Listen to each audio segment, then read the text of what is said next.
नमस्कार दोस्तों, मेरा नाम सूर्यकांत शर्मा है और किस्से और कहानियों में आज बड़ी ही महत्वपूर्ण चर्चा। आपको मैंने बताया था कुछ दिन पहले एक वीडियो में कि आरजिकर मेडिकल कॉलेज से महज 15 से 20 मिनट की दूरी पर एशिया की सबसे बड़ी रेड लाइट एरिया सोनागाछी है। और आप सोचिए कि जिस एरिया में इतनी बड़ी रेड लाइट एरिया हो और वहाँ अगर दुष्कर्म की घटनाएं हो रही हों तो फिर ये सोचने वाला विषय तो है। अब ये सवाल जो मैंने उठाया है, ये सवाल सोनागाछी की जो सेक्स वर्कर हैं उन्होंने भी उठाया। सेक्स वर्करों ने सवाल किया है कि जिस एरिया में इतनी बड़ी रेड लाइट एरिया है, आप वहाँ पे अगर इस तरह से लड़कियाँ सेफ़ नहीं हैं तो आप सोचो कि अगर ये रेड लाइट एरिया नहीं होती तो कितने केसेस होते, क्या हाल होता, लड़कियाँ और कितनी जलील, कितने इज्जत लूटे जाते। इन सेक्स वर्करों ने पूछा कि अगर आपको काम करना है, आपको अपनी हवस मिटानी है तो हमारे पास आओ, यहाँ आओ, यहाँ पे करो। 20 से 50 से 100 लड़कियाँ खुद से काम करती हैं, यहाँ आकर तुम अपनी हवस से मिटाओ। ये पढ़ने वाली, ड्यूटी करने वाली इन लड़कियों को नोचना, इन लड़कियों को जलील, इनकी इज्जत बदनाम करना छोड़ो। ये शब्द उस रेड लाइट एरिया के सेक्स वर्करों की थी। जब ये बयान आया तो सोशल मीडिया भावुक पोस्टों से भर गया, भावुक कमेंट, इमोशनल कमेंट्स आने लगे। आप जानते हैं कि रेड लाइट एरिया में काम करने वाली सेक्स वर्करों को किस नज़रिए से समाज में देखा जाता है। उन्हें नौकरी भी नहीं मिलती, एक उम्र के बाद उनकी सेक्स वर्कर का जीवन समाप्त होता है और फिर उनको किस परेशानियों से जूझना पड़ता है आप जानते हैं। लेकिन आज उन्होंने ही ये एक बड़ा सवाल, पूरी सभ्य समाज जो हम कहते हैं कि हम सभ्य समाज में रहते हैं, हम लोगों के सामने एक सवाल रख दिया है। ये संजय रॉय और भी जो ऐसे हवसी लोग हैं जो दिन दहाड़े जब मन कर रहा है तब किसी भी लड़की के साथ कुछ भी कर रहे हैं, तो ये नवरात्रि आने वाली है और सेक्स वर्करों की ये बातें जब आईं तो काफ़ी चर्चा हुई। अब उन्होंने कहा कि नवरात्रि में हम अपने आंगन की मिट्टी नहीं देंगे, लड़कियों को सुरक्षा देना ज़रूरी है। जब तक उनको सुरक्षा मुहैया न कराई जाए तो इस बार हम अपने नवरात्रि में अपनी आंगन की मिट्टी नहीं देंगे, ये उन्होंने कहा। अब आंगन की मिट्टी नवरात्रि में इसलिए क्योंकि दुर्गा पूजा जो होती है, दुर्गा मूर्ति का जो निर्माण होता है, उसमें वैश्यालयों के आंगन की मिट्टी जाती है और उसे पवित्र माना जाता है। ऐसी प्रथाएं हैं कि माँ दुर्गा का वरदान इन्हें मिला था और इनके आंगन की मिट्टी के बगैर उस मूर्ति में माँ दुर्गा का वास नहीं होता। और भी कई मान्यताएं हैं कि पहले के मंदिरों के पुजारी इनके पास दान में इनकी मिट्टियाँ मांगने आते थे और उससे मूर्ति का निर्माण होता था नवरात्रि में। इसके अलावा और भी मान्यताएं हैं कि जो पुरुष वैश्यालयों में जाता है वो अपनी पवित्रता, अपने अच्छे गुण उनकी चौखट के बाहर ही त्याग कर अंदर प्रवेश करता है, तो इसलिए इनके चौखट के सामने, इनके आंगन के जो मिट्टी होती है वो शुद्ध हो जाती है। खैर ये अलग अलग मान्यताएं हैं, तो इसी के आधार पे जो ये मिट्टी ली जाती थी, तो अब इन्होंने कहा है कि इस नवरात्रि हम मिट्टी नहीं देंगे। और ये प्रोटेस्ट भी कर रहे हैं, महिलाओं के साथ जिस तरह का व्यवहार हो रहा है उसको लेकर ये प्रोटेस्ट का हिस्सा भी रही, विरोध कर रही हैं।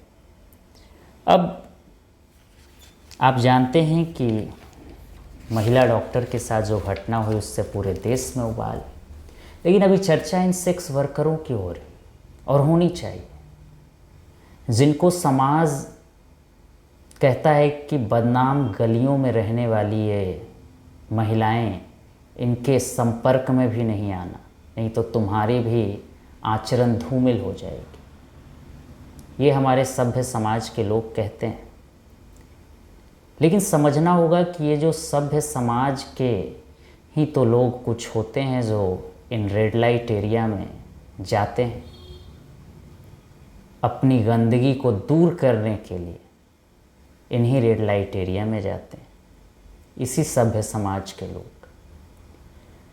खैर, इस बदनाम गलियों से बड़ा ही भावुक, बहुत ही मार्मिक बात निकल कर आई, वो भी उन सेक्स वर्करों के द्वारा जिनको इस समाज में गंदी निगाह के अलावा और कुछ भी नहीं मिलता। खैर, सोशल मीडिया पे जब ये सेक्स वर्करों की ये बयान, ये बातें जब वायरल होने लगी तो लोगों का प्यार इनके लिए उमड़ पड़ा। कोई इनको बहन बता रहा था, कोई इनको माँ बता रहा था कि आप वाकई में देवी हो, कोई तो इन्हें माँ दुर्गा का रूप बता रहा है। ये सोशल मीडिया की बहुत सारी कमेंट्स आने लगी जब इनके बयान वायरल हो रहे। अब आपको बताते हैं कि इनके जो कुछ सवाल हैं, इन्होंने जो किया है सवाल कि अगर रेड लाइट एरिया नहीं हो तो कितने केसेस होंगे रेप के, दुष्कर्म के। तो इसके भी आंकड़े हमारे पास है, तो आंकड़े को भी मैं बता देता हूँ। 9 अगस्त की जब ये खबर आई कोलकाता ट्रेनी डॉक्टर की, उससे 10 अगस्त तक जो रेप के मामले, काफ़ी रेप के मामले सामने आए थे। आप समझ कर चलिए कि 8 मिनट पर किसी न किसी महिला का रेप होता है। लगभग ये टाइमिंग है कि हर 8 मिनट पे एक महिला शिकार बनती है। पिछले 10 से 11 दिनों में जो ये घटना जब सामने आई, उसके बाद से लगभग 10 से 11 दिनों में कई घटनाएं आई। मैंने पिछले वीडियो में भी आपको बताया घटनाएं आई हैं। उसमें आपको बताते हैं 9 अगस्त को उत्तराखंड की नर्स की घटना, उसके अलावा 12 अगस्त सरकारी कर्मचारी द्वारा 6 साल की लड़की की वो घटना, 12 अगस्त को ही नाबालिग के साथ बस में घटना होता है, 12 अगस्त 14 साल की बच्ची मुजफ्फरपुर का घटना, 11 अगस्त को भी पंजाब में एक व्यक्ति अपनी गर्लफ्रेंड के साथ भाग जाता है और फिर गर्लफ्रेंड के जो परिजन होते हैं वो उस लड़के की बहन के साथ दुष्कर्म को अंजाम देते हैं। 14 अगस्त को तमिलनाडु में 14 साल की बच्चे के साथ घटना होता है। ये अभी बहुत लंबी लिस्ट है, मैं सिर्फ इतनी ही लिस्ट बताया हूँ। अब इसी को लेकर जो सोनागाछी की सेक्स वर्कर हैं, उन्होंने कहा कि आपको अगर अपनी हवस मिटानी है तो हमारे यहाँ 50 से 60 से 100 रुपए में तुम अपनी काम करके चले जाओगे। उन्होंने बात कही। अब नेशनल क्राइम रिकॉर्ड ब्यूरो की जो ताज़ा अपडेट है, रिपोर्ट है, 2012 से शुरू करते हैं। 2012 आपको याद होगा निर्भया केस आया था। ये साल जाते जाते देश को वो दाग दे गया जो अभी तक धुल नहीं पाया और लगातार बढ़ रहा है। 2012 में निर्भया का केस आया था, उसके बाद से 2012 में 24,923 रेप के मामले दर्ज किए गए थे, यानी रिपोर्ट में, पुलिस रिकॉर्ड में दर्ज हुए। बहुत से मामले तो दर्ज हुए ही नहीं तो और बड़े मामले हो। फिर एक साल आगे आते हैं 2013 में देश में ये मामला घटने के जगह बढ़ता है।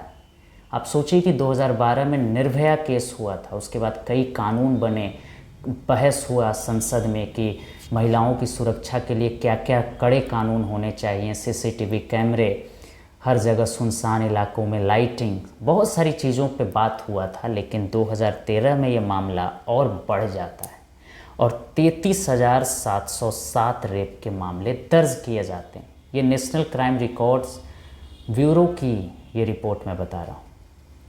अब 2014 पे आते हैं तो ये मामला फिर बढ़ता है, घटने की यहाँ पे कोई गुंजाइश है नहीं। 36,735 रेप के मामले दर्ज होते हैं 2014 में।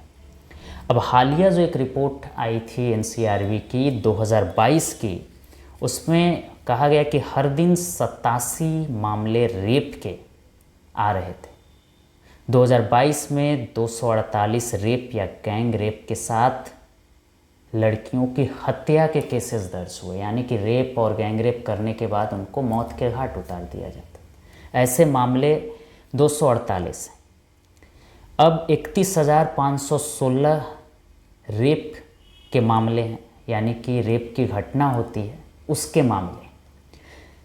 3,288 रेप के प्रयास के मामले, आप ये समझिए, और 83,344 मामले छेड़छाड़, लड़कियों की इज्जत, स्लेजिंग, उनको अपमानित करने का, उनको नुकसान पहुंचाने के हमले उन पे करने का, ये केसेस हैं।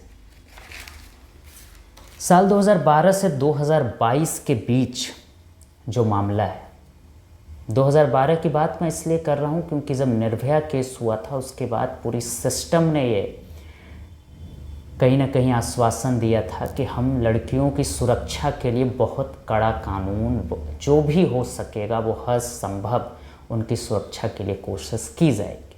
इसलिए 2012 की बात मैं कर रहा हूँ।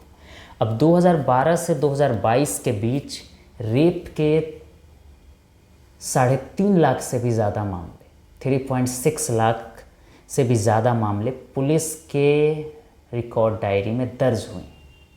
ये दर्ज हैं, ये रिकॉर्ड्स में हैं। ऐसे सोचिए कि कितने मामले हुए होंगे जो रिकॉर्ड में दर्ज नहीं हुए, जिसकी एफआईआर नहीं हुई, जिसकी कोई तहरीर नहीं लिखाई गई। ऐसे कितने मामले? औसतन 99 मामले हर दिन। अब जो ये आंकड़े आए इसके अनुसार औसतन आप समझिए कि 99 मामले जो हैं हर दिन रेप के घट रहे हैं, और इसमें बढ़ोतरी हो रही है। इसमें कमी की कोई गुंजाइश आप नहीं समझ सकते। तो ऐसे में अगर ये सेक्स वर्करों ने सवाल उठाया है तो बहुत जायज़ सवाल है कि अगर रेड लाइट एरिया के होते हुए अगर घटनाएं इतनी ज़्यादा हो रही हैं तो ज़रा सोचिए कि अगर ये रेड लाइट एरिया ना हो, सेक्स वर्कर ना हो, तो ये घटनाएं कितनी बड़े तादाद में हो सकती।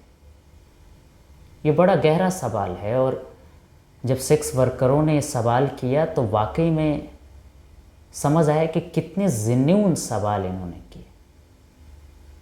काफ़ी पढ़ी लिखी, काफ़ी समझदार होती हैं। इन्होंने बताया कि हमें तुम चाहे कितना भी बदनाम, गंदगी के जगह से मानो, लेकिन हमारे अंदर तजुर्बा है, हम भी इसी दुनिया में रहते हैं और हम देख रहे हैं, हम खुद झेल रहे हैं इस दुनिया को, और हम कहीं ना कहीं रोक भी रहे हैं। फिलहाल ये कहानी आपको कैसी लगी, इस पर अपनी राय ज़रूर दीजिएगा और कमेंट करके बताइएगा। तब तक के लिए किस्से और कहानियों, फिर नए कहानियों के साथ जुड़ेंगे। तब तक के लिए धन्यवाद।